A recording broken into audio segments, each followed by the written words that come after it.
Mr. Trudeau, what are you doing here at Davos? No comment.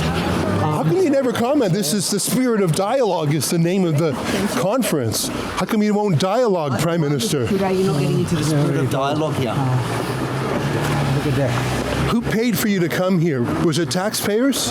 What do you make of the Federal Court of Appeal upholding the ruling that your martial law was illegal?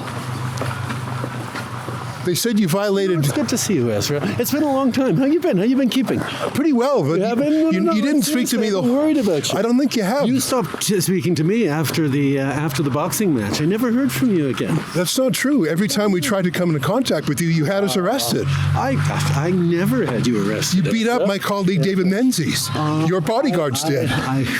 Your personal bodyguards beat up David Menzies. The RCMP, the official police of Canada that you're speaking against? Yeah. Well, I think if you're not going to trust our institutions, Ezra, there's a problem there. I think our institutions have been weakened by you, to be quite candid. That is your right to believe that and to feel that. And that's certainly something that you've continued to spread, people not trusting our institutions. A certain skepticism is important, but spreading of misinformation and disinformation is just irresponsible. And I think you know that, Ezra. But you've got a good little gig coming on. You've paid for all these people to come to Davos. I encourage you to continue to ask questions and challenge people, but to try and do it in a way that is grounded in facts and reality. You've introduced more censorship. Thank you very much. A conversation is not you lecturing me. A conversation is a back and forth, not you just lecturing people. You misunderstood. Your time lecturing and haranguing people and creating outrage. There's no need to... you introduce more censorship bills than any other kind of bill. You don't believe in free speech. C-63 and all your other bills are about squelching people who you disagree with. And so you continue to make your points, and you're more than welcome to. So far, but not if you get your way. Ezra, I think you know that. I feel like you owe the Canadians an apology for... Have a good day, sir. You feel like you owe the world an apology for your behaviour during COVID? Have a good day, sir. Is it bizarre not being able... Please don't knock into me. I appreciate you respect. Well, your security was just pushing us around before. Of course. He still gives selfies. You got to hand him that.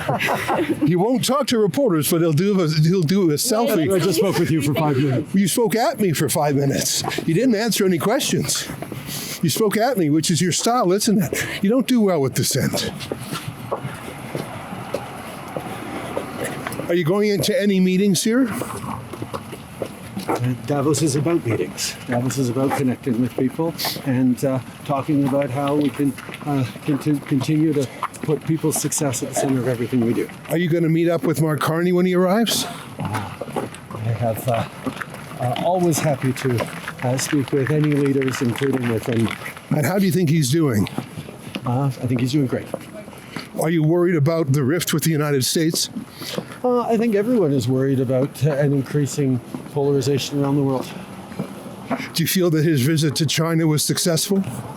I think there's a lot of work to do around the world, but it's good that we continue to engage with friends, allies, and potential challenges around the world. How do you feel about the looming referendum for separatism in Alberta? Have you followed the separatist movement in Alberta? Very familiar with all the various challenges in Canada, and will continue to trust Canadians' thoughtfulness and unity. Would you be part of a no campaign on that? Would you weigh in on that campaign?